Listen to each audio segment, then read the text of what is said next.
उसको भगवती लक्ष्मी की प्राप्ति कभी नहीं होती, चाहे जिस रूप में प्राप्ति होगी। और जो व्यक्ति तटस्थ रहता है, निरपेक्ष भाव से रखता है, उसको समस्त सद्गुणों की प्राप्ति, समस्त ऐश्वर्य की प्राप्ति स्वतः हो जाती है। यही कारण देखा गया कि जिन ऋषि महर्षियों ने कुछ विशेष शक्ति सिद्धि की कामना से, राक्षसों ने जितनी सिद्धि और शक्तियों की कामना की वो भी मिला उनको, लेकिन क्या टिका उनके पास? नहीं। उन शक्तियों सिद्धियों से क्या राक्षसों का कल्याण हो गया? नहीं। लेकिन जिन ऋषि महर्षियों ने सिद्धि शक्ति के चक्कर में फंसना छोड़ कर केवल कर्तव्यनिष्ठ होकर भगवान की आराधना की, उनको सिद्धि शक्ति भी मिली और उनका पतन भी नहीं हुआ। वे समाज में आज भी पूजनीय हैं, आगे भी रहेंगे। तो भगवान नारायण को जब भगवती लक्ष्मी ने देखा ये तो मेरी ओर दृष्टिपात कर ही नहीं रहे हैं, तो अत्यंत लज्जित भाव से सपजाते हुए उन्होंने भगवान के गले में वरमाला डाल दी। और इस प्रकार से तया विलोकिता देवा हरिभक्षस्थलस्थया लक्ष्म्या मैत्रेय सहसा पराम निवृत्तिमागता। भगवान नारायण के हृदय स्थल में भगवती लक्ष्मी प्रवेश कर गई और भगवान ने अपने हृदय में भगवती लक्ष्मी को धारण किया है।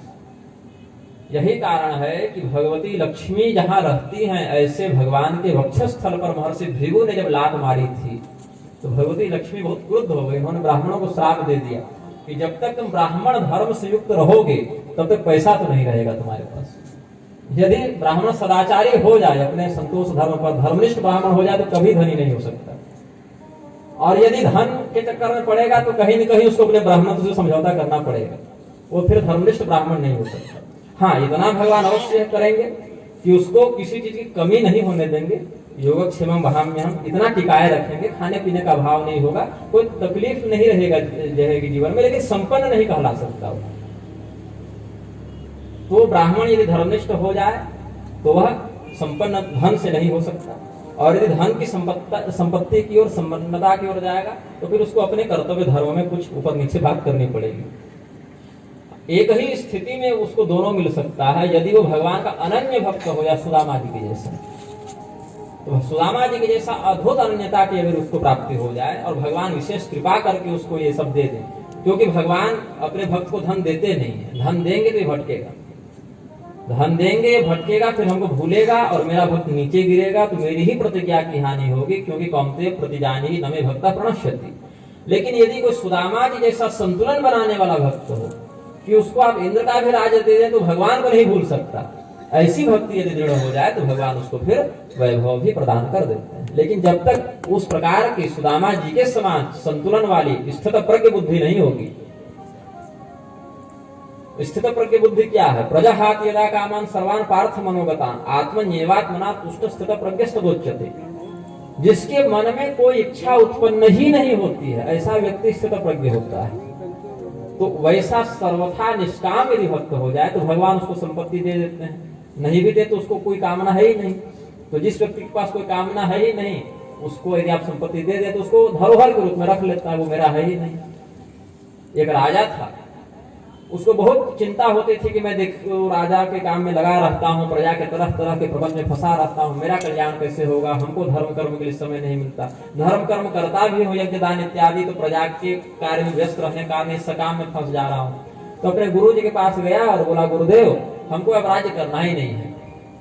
बोले क्यों नहीं करना है? बोले इसमें बहुत समय नष्ट हो जा रहा है, इसके लाभ में हानि में इतना नुकसान हो गया, इतनी वृद्धि हो गई, इतना विकास हो गया, यहाँ अकाल पड़ गया, बहुत दिक्कत है। बहुत एक व्यक्ति जो एक गृहस्थ में रहता है, एक घर चलाने में उसको कितनी समस्या है, तो मैं तो पूरा देश चला रहा हूँ, तो मुझे कितनी समस्या होगी। तो गुरु जी ने कहा तब क्या चाहते हैं? बोले महाराज अब जंगल जाएंगे। थक गए राज्य चलाते चलाते। बोले जंगल जाओगे तो राज्य का क्या होगा? बोले महाराज किसी को दे देंगे। बोले किसको दोगे? महाराज को योग्य मिले तो दे दें। बोले तो मैं योग्य लगता हूं तुम्हें? बोले गुरुदेव आप तो सर्वथा योग्य हैं, आपको अयोग्य कैसे कर सकते हैं? बोले तो राज्य हमें ही दे दो। तो गुरु जी को उसने राज्य का दान कर दिया। गुरु जी बोले दान के बाद दक्षिणा भी होती है, दान को दक्षिणा नहीं गिना जाता, कम से कम जितने का दान किए उसका दशांश तो दक्षिणा में दो। 100 रुपये की वस्तु अगर दान किए तो 10 रुपया दक्षिणा भी लगती है। तो राजा ने कहा ठीक है मैं राजकोष से दे देता हूँ। बोले राज्य में तो राजकोष भी दान में आ गया, तुमको अलग से काम करना पड़ेगा ना, अलग से मेहनत करो, मेहनत करके कुछ पेमेंट बने तुम्हारा तो तुम दान करना, तो दक्षिणा देना दान की। राजा ने कहा अच्छा ठीक है, अब तो हो गया बेरोजगार। तो बोला कहीं जाकर नौकरी करेंगे। अब जंगल जाने वाला विचार छूट गया, क्योंकि अभी तक तो दक्षिणा दिए नहीं है। तो बोला अब जाके नौकरी करेंगे। नौकरी करेंगे तो गुरुदेव ने कहा कि मेरे पास भी एक नौकर की आवश्यकता है, क्योंकि इतना बड़ा राज्य चलाने का मुझे कोई अनुभव नहीं है, क्योंकि मैं कभी राज्य चलाया नहीं है। और राज्य चलाने के लिए कुशल प्रशासक का होना आवश्यक है, और वो अनुभव तुम्हारे पास है। तो ऐसा करो, हमारे यहाँ तुम नौकरी कर लो और मेरे राज्य का संचालन करो। लेकिन स्मरण रहे, यह राज्य तुम्हारा नहीं है, यह हमारा राज्य है। तुम बस इसके संचालक हो, महीना पूरेगा तुमको पेमेंट मिल जाएगा। तो मास के पूर्ण होने पर तुम्हें वेतन प्राप्त होगा, और उस वेतन को भी तुम रखोगे नहीं, मुझे प्रदान करोगे, ताकि तुम्हारे दक्षिणा वाला जो कर्ज है वो पूरा होते रहे। तुम बस राज्य का संचालन करोगे, राज्य हमारा है। तो राजा राजा ही रहा और गुरुजी ही रहे, बस दृष्टिकोण बदल गया।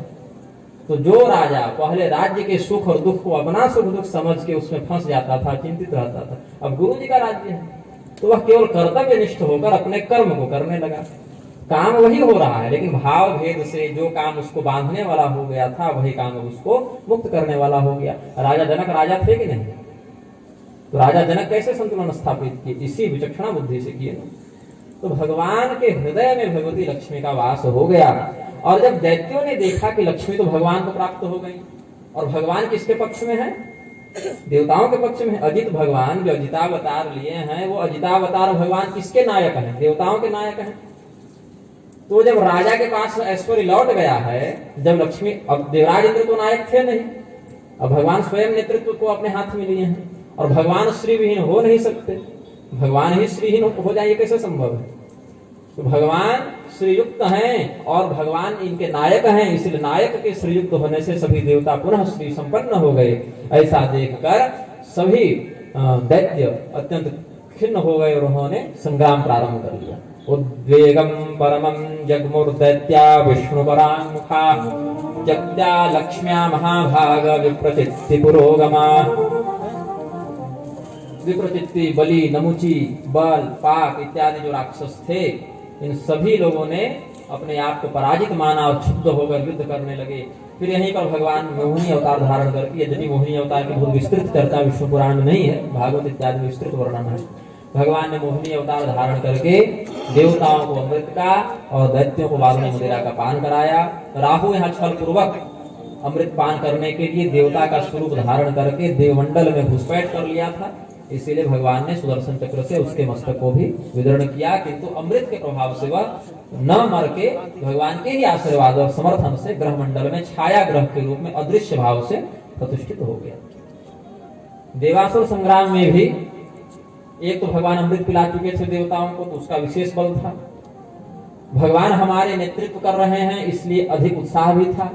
भगवती लक्ष्मी पुनः हमारे पास लौट गई हैं, इसका जो स्वाभाविक ऐश्वर्य था वह भी देवताओं के पास था। राक्षसों के पास न अमृत मिला, न उनके पास उत्साह था, न उनके पास श्री थी, अतएव उनकी पराजय हुई। अब दैत्यों ने क्या किया? भगवान शुक्राचार्य की शरण ग्रहण की।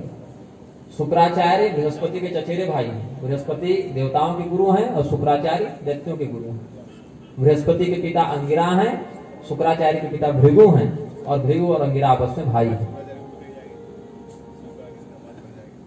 तो सभी दैत्यों ने शुक्राचार्य की आराधना की। शुक्राचार्य जी ने कहा कि देखो, जब तक तुम देवताओं के समान आचरण नहीं करने लगोगे, तब तक तुमको लक्ष्मी की प्राप्ति तो नहीं होगी। पूरे देवताओं के पास लक्ष्मी क्यों है? क्योंकि देवता सत्वगुणी हैं, तुम राक्षस तमोगुणी हो। तो जहां सत्व नहीं वहां श्री नहीं, तो श्री प्राप्त करनी है तो सत्व का आश्रय लेना पड़ेगा। तो दैत्यों ने क्या किया? अपने गुरु जी के मार्गदर्शन में जितने कुकर्म थे सब छोड़ दिए। जैसे देवता अपने गुरुजनों का, विप्रजनों का सम्मान करते थे, वैसे ही भृगुवंशी ब्राह्मणों को अपना आचार्य बनाकर, शुक्राचार्य भी भृगुवंशी ही हैं, अन्य भृगुवंशियों को भी बुलाकर उन्होंने यज्ञ करना प्रारंभ किया। और पहले क्या हो करते थे? आपस में लड़ते रहते थे। जिसके घर में नित्य कलह होता हो वहां भी लक्ष्मी जी का वास नहीं होता। जिसके घर में अपवित्रता रहती हो वहां भी लक्ष्मी जी का वास नहीं होता। जिसके घर में अतिथियों का सम्मान नहीं होता हो उसके घर भी लक्ष्मी जी वास नहीं करती। पूर्व जन्म के बल से यदि कोई व्यक्ति दुराचारी होकर भी संपन्न दिख रहा होता है, तो भी उसका जो धन है, वैभव है, वो दीर्घ काल तक टिकता नहीं है। कोई एक दो पीढ़ी जाते जाते वह भी नष्ट हो जाता है। कोई पूर्वजन्म के पुण्य के बल से धनी हो भी जाए तो वह धन उसके पास टिकता नहीं है। तो भगवान के जो भक्त हैं वे सदैव गुरुजनों का, विप्रजनों का, देवताओं का, अतिथियों का सम्मान करते हैं, आंतरिक शारीरिक सामाजिक पवित्रता बनाए रखते हैं और अपने घर में कभी भी वैमनस्य और कलह को स्थान नहीं देते हैं, शत्रुता को, क्रोध को स्थान नहीं देते हैं। यदि देते हैं उस स्थिति में फिर इनका स्वयं का ही विनाश हो जाता है। सोने की लंका को भस्म करने में हनुमान जी को कितना समय लगा? तो कोई बहुत वैभवशाली हो किंतु सदाचारी न हो तो उसका जो सत्व है वह खंडित होता है, और खंडित सत्व वाला व्यक्ति श्रीहीन होने में उसको समय नहीं लगता। तो भगवान नारायण वो लक्ष्मी जी प्राप्त हो गई और अंश रूप से अन्य देवताओं को भी उनकी उनकी शक्तियों के रूप में प्राप्त हो गई। जिस प्रकार से हम किसी स्थान पर अगरबत्ती जला दें, सुगंध जला दें, तो वह सुगंध जितने दूर तक जाएगा वो वायु का आश्रय लेकर उतने परिवेश को मनोरम कर देगा। वो एक व्यक्ति यदि बढ़िया इत्र लगाकर बैठ जाए तो अगल बगल वाले व्यक्ति भी सुगंध का आनंद लेने लग जाते हैं। तो भगवान नारायण जो देवनायक हैं वो जब श्री संपन्न हुए तो उनकी विभूतियां जो अन्य देवगणों के रूप में व्याप्त हैं वो भी श्रीयुक्त हो गई, ऐसा समझना चाहिए। तो राजा बलि के नेतृत्व में जो राक्षस गण थे उन्होंने सत्व गुण का आश्रय लेना प्रारंभ कर दिया। सबसे पहले घर की लड़ाई बंद करवाई, अतिथियों का सम्मान करने लगे, व्यभिचार मदिरा इत्यादि का व्यवहार त्याग दिया। सत्व गुण के संबंध में जितने लक्षण अच्छे अच्छे हैं सबको उन्होंने अपना लिया। अच्छा यज्ञ करने लगे, अच्छा दान करने लगे, अच्छा सत्कार अतिथियों का करने लगे। तो इसके कारण क्या हुआ कि श्री का संपर्क उनके साथ भी बनने लगा और वे भी श्री संपन्न होने लगे। और इतने अधिक श्री संपन्न हो गए कि राजा बलि का भी बल देवराज इंद्र की अपेक्षा विलक्षण हो गया, देवराज इंद्र की अपेक्षा विशिष्ट हो गया और पुनः उन्होंने देवताओं से अपना राज्य छीन लिया, जिसका फिर निराकरण भगवान वामन का अवतार धारण करके विष्णु भगवान ने निराकरण किया। और राजा बलि से दान लेकर फिर इंद्र को वो युद्ध करके छीने नहीं, भगवान मांग कर लिए। भले मांगने में उन्होंने थोड़ी शब्दावली का वो हेर फेर कर दिया है, 3 पग भूमि वो बताए कि मेरे 1 पग में कितना परिमाण हो जाएगा, लेकिन राजा बलि का क्या नुकसान हुआ? कुछ नहीं। कैसे? स्वर्ग लोक की अपेक्षा भी जहां अधिक वैभव है, अधिक संपन्नता है, ऐसे सुतल नामक तीसरे लोक का उन्होंने राज्य दिया। पृथ्वी के ऊपर भी 7 और नीचे भी 7 लोक हैं। पृथ्वी को लगाकर भी कुछ लोग 7 लोक जोड़ते हैं और कुछ लोग पृथ्वी को छोड़कर भी 7 जोड़ते हैं। भू भुव स्व मह जन तप सत्यम, ये 7 लोग पृथ्वी को लगाकर हो गए। और पृथ्वी को अगर कोई भूलोक कह लेंगे तो उसमें फिर अतिरिक्त जो है लोकांतर में जो शिशुमार चक्र के बाद जो भगवान का दिव्य धाम आता है उसको कुछ लोग जहां भूमा पुरुष रहते हैं उसको लोग जोड़ देते हैं।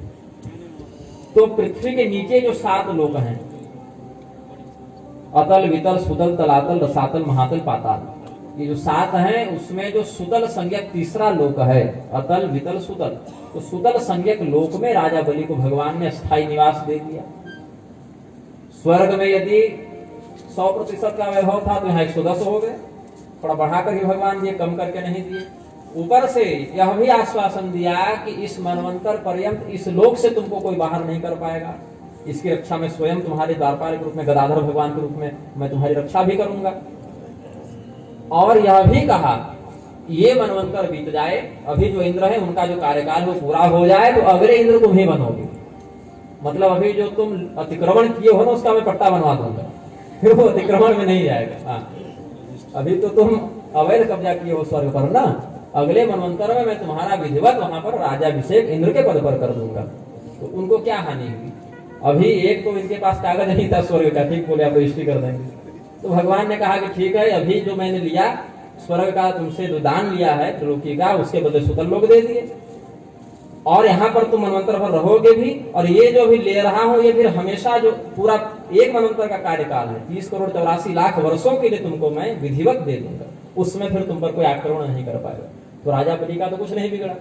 तो कहने का तात्पर्य यह है कि कोई व्यक्ति यदि यह तर्क दे कि राजा बलि के नेतृत्व में राक्षस गण तो सत्वगुणी हो ही गए थे, सदाचरण करने ही लगे थे, उनको श्री की प्राप्ति हो भी गई थी, तो भगवान ने कैसे छीन लिया?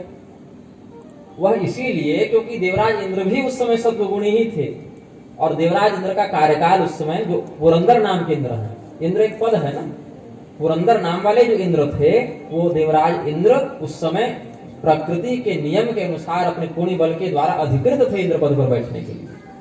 इसीलिए वहां पर भगवान ने उनके तात्कालिक कार्यकाल की रक्षा की, और बलि का जो पुण्य बल था इसका फल उन्होंने अगले मनवंतर के लिए संपूर्णतया विशुद्ध इंद्र बनाकर दिया है।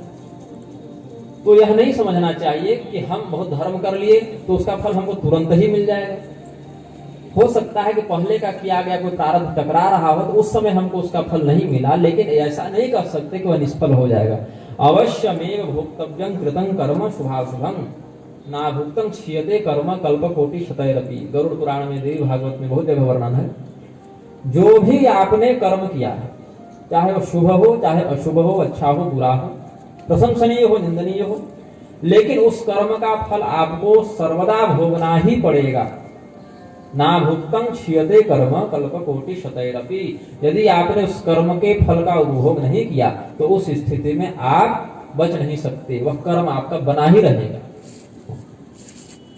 और विशेष परिस्थिति में वह इस लोक में परलोक में किसी भी योनि में वह फलित हो ही जाएगा, घटित हो ही जाएगा। कर्म फल से बचने का सबसे बढ़िया उपाय क्या है? भोग खत्म करो। इन भोगने में समस्या क्या है कि अभी जो हम अपने प्रारब्ध का पूर्वकृत कर्म का फल भोग रहे हैं तो केवल भोग ही नहीं रहे हैं, अपितु नित्य नवीन कर्म करके अगले प्रारब्ध का निर्माण भी करते जा रहे हैं। ये समस्या है इसमें। पशुओं के साथ ये समस्या नहीं है। मान लीजिए हमने अभी कोई ऐसा कर्म किया है कि हमें अगले जन्म में कुत्ते की योनि में जानी पड़े। कोई बड़ा महंत हो, मठाधीश हो, बहुत बड़े जगत गुरु हो, पीठाधीश्वर हो, 1008 हो, जो भी हो, लेकिन यदि वो अपने मठ की संपत्ति का विक्रय करने लगे, देवताओं का विक्रय करने लगे, अपने मठ की संपत्ति का निजी स्वार्थ में उपभोग करने लगे, तो उन्हें अगले जन्म में कुत्ते की योनि प्राप्त होती है। ऐसा आनंद रामायण के राज्यकांड में, वाल्मीकि रामायण के उत्तरकांड में प्रमाण है। तो कोई व्यक्ति यदि ऐसा कर्म करे कि अगले जन्म में उसको कुत्ते की योनि में जाना है दंड के रूप में, तो कुत्ते की योनि में जो वो फल भोगेगा अपने दंड का, और साथ साथ जो कर्म करेगा तो उसके कर्म का निर्माण नहीं होगा। मतलब कुत्ते की योनि में उसने जो नवीन क्रियाएं की कुत्ते के शरीर से, उससे उसको पाप या पुण्य नहीं लगेगा, क्योंकि वह केवल भोग योनि है, कर्म योनि नहीं है। लेकिन मनुष्य के साथ क्या है? मनुष्य कर्म योनि भी है और भोग योनि भी है। पूर्वकृत कर्म को यह भोगते भी जाता है, और नए कर्म के आधार पर आगे आने वाले समय के लिए प्रारब्ध और भविष्य का भाग्य का निर्माण भी करता जाता है। अभी ठीक बोल रहे। तो पूर्वकृत कर्म को भोगना और नवीन कर्मों को जन्म देना मनुष्य का हो गया, और केवल भोग कर खत्म करना पशुओं का हो गया, और अधिकांश भाग को भोगना और कुछ कम मात्रा में प्रारब्ध का निर्माण करना ये देवताओं का हो गया। इसलिए देवताओं को भी विस्तृत रूप से भोग योनि ही कहा गया है, प्रधानता से कर्म योनि नहीं कहा गया है, क्योंकि तेतन भुक्त्वा स्वर्गलोकं विशालम, वहां मुख्य रूप से स्वर्गलोक में व्यक्ति अपने पुण्य का उपभोग करने जाता है। और वहां पर केवल कर्म का बंधन किसको बांधता है? जो अधिकारी देवता है। अधिकारी देवता मतलब अग्नि तत्व के जो अधिकारी जातवेदा नाम के देवता होंगे, जल तत्व के अधिकारी जो वरुण देवता होंगे, जो किसी पद पर बैठे हुए हैं। अब हमने पुण्य किया, हम मरे, स्वर्ग गए, तो हमको अधिकार मिल जाएगा, ऐसी आवश्यकता नहीं है। जैसे हम भारत भूमि में जन्मे तो हम भारत के नागरिक हो गए, लेकिन भारत सरकार में हम किसी पद पर भी हो यह आवश्यक नहीं है। भारत के हम नागरिक हैं, और नागरिक होना और भारत सरकार के किसी विभाग का कोई अधिकारी होना, दोनों में अंतर है। तो हम जब मर के स्वर्ग गए तो स्वर्ग का नागरिक बनना और स्वर्ग के किसी विभाग का अधिकारी बनना, दोनों में अंतर है। तो जो देवता इंद्र के, अग्नि के, वरुण के, चंद्रमा के, कुबेर के, यमराज के पद पर बैठा हुआ है, उस विभाग का अधिकारी है, वह यदि कुछ गलत करेगा तो उसको उसके कर्म का पाप भोगना पड़ेगा। कुछ अच्छा करेगा, जैसे चंद्रमा के पद पर बैठे सोम संज्ञक देवता ने जब गुरुपत्नी गमन किया तो उनको दंड मिला। इंद्र के पद पर बैठे हुए पुरंदर संज्ञक आदि देवताओं ने जब अहल्या इत्यादि के साथ रमण किया तो उनको दंड मिला। लेकिन यदि आप स्वर्ग के मात्र नागरिक हैं, अपने इस जन्म के किए गए पुण्य का उपभोग कर रहे हैं, तो आपको किसी प्रकार का वहां पर नवीन कर्म प्रारब्ध का सृजन नहीं करना पड़ेगा। ये रहस्य है। तो भगवान के जो भक्त होते हैं वे कर्म फल से बचते कैसे? मनुष्य योनि में रहकर ही बच जाते हैं। कैसे? पहला तो यह बताया कि भोग कर खत्म करो, लेकिन यह विधान शाश्वत इसीलिए नहीं हो सकता क्योंकि भोगने के साथ साथ आप नया कर्म बनाते जा रहे हैं। तो क्या करें? दूसरा उपाय भगवान ने बताया, यत् करोसि यदश्नासि यज्जुहोसि ददासि यत् तपस्यसि कौन्तेय तत्कुरुष्व मदर्पणम्। जो भी खाते हो, पहनते हो, पीते हो, यज्ञ करते हो, दान करते हो, उस सभी कर्म का फल मुझे प्रदान करते जाओ। अब भगवान कह दिए यत् करोसि यदश्नासि, जो करो जो खाओ, तो इसका अर्थ ये नहीं कि अधर्म भी करने लगे और अधर्म पूर्वक भी खाने लगे, मांस भक्षण करने लगे, मदिरा पान करने लगे, व्यभिचार करने लगे, ऐसा नहीं। भगवान ने क्या कहा, जो हमारे द्वारा आदिष्ट मार्ग है उसी के अंतर्गत रहते हुए करना है। श्रुति स्मृति ममय वाक्य यस्ता मुल्लंघ्य वर्तते आज्ञा भंगी मम द्वेषी मदभक्तोपि न वैष्णवः। वेद की मर्यादा, स्मृति की मर्यादा, ये भगवान के द्वारा उपदिष्ट हैं, बताई गई हैं, ये भगवान के आदेश हैं, अंगीभूत हैं भगवान के। अंगीभूत का क्या अर्थ है कि वेद केवल कोई पुस्तक नहीं, पुराण कोई पुस्तक नहीं, अपितु यह भगवान का शरीर समझना चाहिए। शब्द नारायण का यह शरीर समझना चाहिए। वेद नारायण, पुराण पुरुषोत्तम हम कहते हैं। और हमारे शरीर का एक रोम भी अगर खंडित हो तो हमें दर्द होता है, वैसे वेद के पुराण के एक मंत्र में भी विखंडन उत्पन्न कोई करे तो भगवान की हत्या का उससे दोष लगता है। तो केवल ये अक्षर है, किताब है, प्रेस में छाप दी, ऐसा नहीं है। अपितु शब्द ब्रह्म, द्वे ब्रह्मणि वेदितव्ये शब्द ब्रह्म परम च यत् शब्द ब्रह्म नरो ज्ञात्वा परम ब्रह्माधिगच्छति। वेद भगवान ने क्या उपदेश किया, दो प्रकार के ब्रह्म को जानना चाहिए। जो हम कहते हैं ना ब्रह्म, ईश्वर, तो दो प्रकार के, एक शब्द ब्रह्म और एक पर ब्रह्म। शब्द ब्रह्म क्या है, जो हमारे वेद पुराण इत्यादि हैं, जो शब्द के रूप में हमें प्राप्त हैं ज्ञान परंपरा से। तो पहले व्यक्ति शब्द ब्रह्म की आराधना करता है, शास्त्र के ज्ञान को निष्ठापूर्वक प्राप्त करता है, और फिर जाकर वह पर ब्रह्म को समझ सकता है, पर ब्रह्म को प्राप्त कर सकता है। कोई व्यक्ति यदि ज्ञान मार्ग से भटक कर या ज्ञान मार्ग में दृढ़ता को न प्राप्त करके शबरी जी के समान, गोपियों के समान करके भक्ति मार्ग का भी आश्रय ले, तो भगवान उसकी भक्ति से प्रसन्न होकर उसको ज्ञान में भी निपुण कर देते हैं। आप जब श्रीमद् भागवत का महात्म्य सुनेंगे तो वहां भी भक्ति देवी स्वयं युवती हैं, लेकिन प्रसन्न नहीं है, क्योंकि ज्ञान और वैराग्य बूढ़े हो गए। इसीलिए कोई व्यक्ति यदि ज्ञान की अवहेलना करके मात्र भक्ति भक्ति ही करेगा तो वही समस्या है, क्योंकि ज्ञान और वैराग्य के क्षीण होने पर भक्ति स्वयं पुष्ट होकर भी प्रसन्न नहीं होती। वह चाहती है ज्ञान और वैराग्य भी पुष्ट हो। तो भगवती भक्ति के मार्ग का भी कोई आश्रय ग्रहण करे तो उस स्थिति में ज्ञान और वैराग्य भगवान उसको ज्यादा जो भी मत उजाड़ क्यों कर रहे हैं, उसको रहने दीजिए।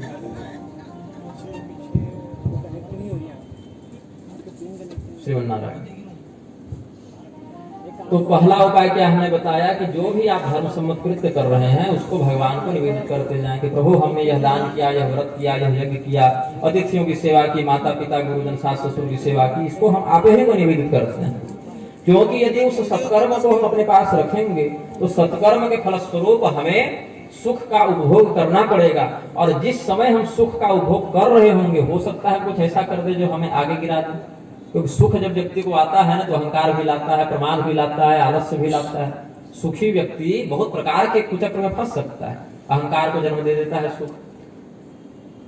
तो जब हम अपने सत्कर्म का फल भोग रहे होंगे, उस सुख के उपभोग की अवस्था में हमसे कोई ऐसा कृत्य न बन जाए जो हमें भविष्य में दुख का परिचायक बन जाए। जैसे रावण सुखी था, धनी था, ऐश्वर्यवान था, ज्ञानी था, सिद्ध था, त्रिलोक विजेता था, लेकिन जब सुखी हो गया तो क्या हुआ, अहंकारी भी हो गया, और अहंकार का परिणाम क्या हुआ कि सुख उसके हाथ से चला गया।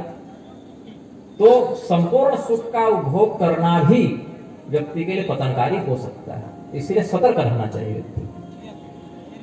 तो भगवान को निवेदित करें अपने कर्मों का फल, और जब भगवान को निवेदित करते करते निष्कामता की सिद्धि हो जाएगी तो क्या अवस्था होगी, क्षीयन्ते जास्य कर्माणि तस्मिन् दृष्टे परावरे।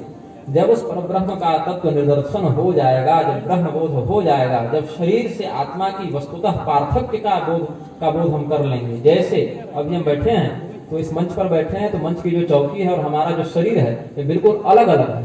यह जो माइक है और हमारा जो शरीर है यह बिल्कुल अलग अलग है। यह जो घर है और हमारा शरीर है यह बिल्कुल अलग अलग है, और इसको हम व्यवहार में समझते हैं, अनुभव से जानते हैं। उसी प्रकार से आत्मा और शरीर में जब पार्थक्य का इतना ही प्रबल व्यवहारगत भेद समझ में आ जाएगा तो फिर सभी प्रकार के कर्म केवल शरीर के हिस्से में आएंगे, आत्मा उसको भोगने के लिए बाध्य नहीं होगा। यस्य नाहं कृतो भाव बुद्धिर्यस्य न लिप्यते हत्वापि स इमान् लोकान् न हन्ति न निबध्यते। भगवान ने उपदिष्ट किया, मैं इस कर्म को कर रहा हूं, इस प्रकार का कर्ताभिमान जिस व्यक्ति के अंतर्गत नहीं आता, ऐसा व्यक्ति शुभ और अशुभ, अच्छे और बुरे दोनों प्रकार के कर्म और दोनों प्रकार के कर्म के फल से दूर हो जाता है, अतीत हो जाता है, विलक्षण हो जाता है। जैसे कमल का पत्ता जल में रहते हुए भी जल से लिप्त नहीं होता। आप कमल के पत्ते में जल को ठहरा नहीं सकते, पूरा का पूरा निकल जाएगा। उसी प्रकार से इस संसार में रहकर भी, इस शरीर में रहकर भी, इस शरीर के माध्यम से नानाविध कर्मों को करता हुआ भी ऐसा व्यक्ति कर्म बंधन से लिप्त नहीं होता। तो भगवान की भक्ति का श्रेष्ठ माध्यम क्या है? निष्कामता की सिद्धि। और निष्कामता की सिद्धि तब होगी जब संसार की नश्वरता का तत्वतः बोध होगा कि हम जो भी खा रहे हैं, जो भी कमा रहे हैं, जो भी पढ़ रहे हैं, जो भी शत्रु या मित्र बना रहे हैं, वे सभी परिवर्तनशील हैं और सभी नष्ट होने वाले हैं। देखने को मिलता है कि जिन व्यक्तियों के साथ हम बचपन से खेले खाए, जवानी में वही हमारे शत्रु बन गए। व्यक्ति वही है लेकिन व्यवहार में भेद हो गया। यह भी देखने को मिलता है कि जिस व्यक्ति को हम जानते नहीं, पहचानते नहीं, वो सड़क पर चलता हुआ भी हमारी सहायता कर दिया करता है, जिससे हमारा कोई प्रत्यक्ष इस जन्म का संबंध नहीं रहा। तो ये सब क्यों होता है? क्योंकि संसार परिवर्तनशील है और सभी व्यक्ति एक दूसरे के कर्म में इच्छा से या इच्छा के विरुद्ध जाकर भी लेकिन बंधे रहते हैं, फंसे रहते हैं। हमारे पास अगर आपके व्यवहार को लेकर कुछ इच्छा उत्पन्न होती है तो आपके मन में भी हमारे व्यवहार को लेकर कुछ इच्छा उत्पन्न हो सकती है। हो सकता है हम दोनों की इच्छा एक दूसरे के अनुकूल भी हो जाए और एक दूसरे के प्रतिकूल भी हो जाए। तो अनुकूल हो गई तो सुख का कारण बनेगा और प्रतिकूल हो गई तो वह दुख का कारण बनेगा। तो इच्छा ही बंधन का कारण बन जाती है, क्योंकि इच्छा के बाद व्यक्ति में कामना के पूर्ण होने पर राग का और कामना के पूर्ण नहीं होने पर क्रोध का सृजन हो जाता है। और जो व्यक्ति राग पूर्ण आसक्ति में रहता है अथवा द्वेष पूर्ण क्रोध में रहता है, ऐसे दोनों व्यक्तियों का विनाश आज नहीं तो कल हो ही जाता है अपने प्रारब्ध के अनुसार। तो राजा अभिमानी है क्योंकि उसके पास सत्ता है, और जो देवताओं का राजा है वो विशेष अभिमानी है क्योंकि उसके पास विशेष सत्ता है।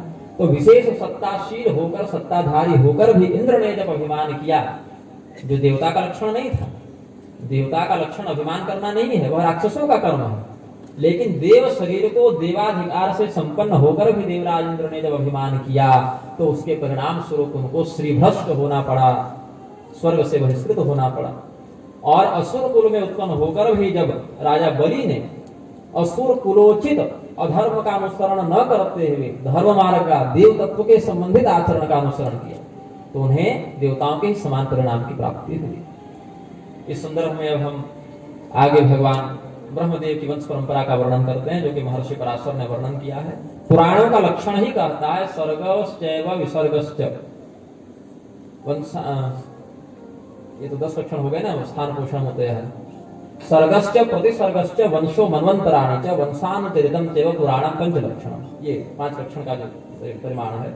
सर्ग का अर्थ है जो हमने कल बताया था, स्मरण होगा यदि आप लोगों को तो। सर्ग का अर्थ है प्रवर्तन करना, बनाना। तो हम जब निर्माण की बात करते हैं तो किसके निर्माण की बात करेंगे? हम पहले देखें कि हमारा निर्माण कैसे हुआ, क्योंकि हम बोल रहे हैं तो हम अपने शरीर के निर्माण की बात करेंगे। तो हमारा शरीर कैसे बना? हमारे माता पिता के माध्यम से बना। लेकिन माता पिता उपस्थित थे तब तो हमारा निर्माण हुआ शरीर का। तो माता पिता ऐसे तो उपस्थित हो नहीं गए, उनका भी कभी निर्माण हुआ होगा और उनके शरीर का निर्माण करने वाला भी कोई होगा। तो निर्माण श्रृंखला पर चिंतन करते करते करते करते जब हम सबसे पहले ब्रह्मदेव के निर्माण की बात करते हैं तो वहां से लेकर अभी तक की जो परंपरा है उसको सर्ग कहते हैं। निर्माण की जो प्रक्रिया है, जिस पर हमने कल संक्षिप्तः व्याख्यान किया था समय के अनुरूप। फिर कहा प्रतिसर्ग। प्रतिसर्ग शब्द के 2 अर्थ होते हैं। एक तो ब्रह्मा जी बन गए और ब्रह्मा जी के बाद जो आगे अनुक्रम से जो परंपरा बनी वह प्रतिसर्ग। जैसे हमने जन्म लिया तो ये हमारा सर्ग हो गया, लेकिन हमने जिस संतान को उत्पन्न किया वह हमारा प्रतिसर्ग हो गया। जैसे हमने जो उत्तर दिया उसके बाद उस उत्तर के सापेक्ष जो उत्तर मिला उसको प्रत्युत्तर कहते हैं। हमने खंडन किया और खंडन के सापेक्ष जो खंडन हुआ वह प्रतिखंडन हुआ। तो सर्ग का अर्थ है सृष्टि का निर्माण और प्रतिसर्ग का अर्थ है सृष्टि के निर्माण के समय जो प्रजापति और ब्रह्मदेव इत्यादि बने उनके बाद आगे आने वाली पीढ़ियों में किसका निर्माण हुआ। वंशो मनवंतराणि च। फिर उनके वंश में आगे कौन कौन से महर्षि हुए, क्योंकि आप देखेंगे तो पराशर जी को मैत्रेय जी ने पूछा है देवताओं के वंश का वर्णन करें, ऋषियों के वंश का वर्णन करें, राजाओं के वंश का वर्णन करें। विष्णु पुराण में वेदव्यास जी ने द्वापर के ही अंत में लिख दिया था कलयुग में चंद्रगुप्त और चाणक्य होने वाला है। ये भविष्य की कथा का भी वर्णन करता है, जिसमें वेदव्यास जी लिख रहे थे विष्णु पुराण द्वापर के अंत में, उसमें कलयुग शुरू तो हुआ नहीं था। और पराशर जी ने जब मैत्रेय को बताया था उस समय भी कलयुग प्रारंभ नहीं हुआ था। लेकिन कलयुग में कौन कौन से राजा होंगे, चंद्रगुप्त का बेटा कौन होगा, उसका बेटा कौन होगा, सबका, चाणक्य का, अशोक का, चंद्रगुप्त का, सबका वर्णन यहाँ पर कर दिया, क्योंकि वो त्रिकालदर्शी थे, क्योंकि भगवान के ज्ञान बता रहे हैं, भगवान स्वयं काल नारायण है। इसीलिए योगी जन काल की गति के प्रक्रिया को जानते हैं, समझते हैं। इसीलिए जो घटना घटित हो गई उसको भी वे जानते हैं, और जो घटना घटित होने वाली है उसको भी वे जानते हैं। भविष्य पुराण में तो वेद व्यास जी ने बहुत खुलकर लिख दिया है, यहाँ तक कबीरदास का, गुरु नानक देव का, सबका उन्होंने नाम ले लेकर वर्णन कर दिया कि भविष्य में ये होंगे, विक्रमादित्य का, शालिवाहन का, सबका उन्होंने विस्तृत वर्णन किया है। तो वेद व्यास जी अभी जैसे भगवान कल्कि नहीं आए हैं, लेकिन कल्कि पुराण में उनका चरित्र वर्णन कर दिए। तो अभी जब हम महाराज पृथु का जब व्याख्यान करेंगे तो इस रहस्य को खोलेंगे कि भविष्य की घटनाओं को भी ऋषि महर्षि किस प्रकार से पहले ही लिख देते हैं।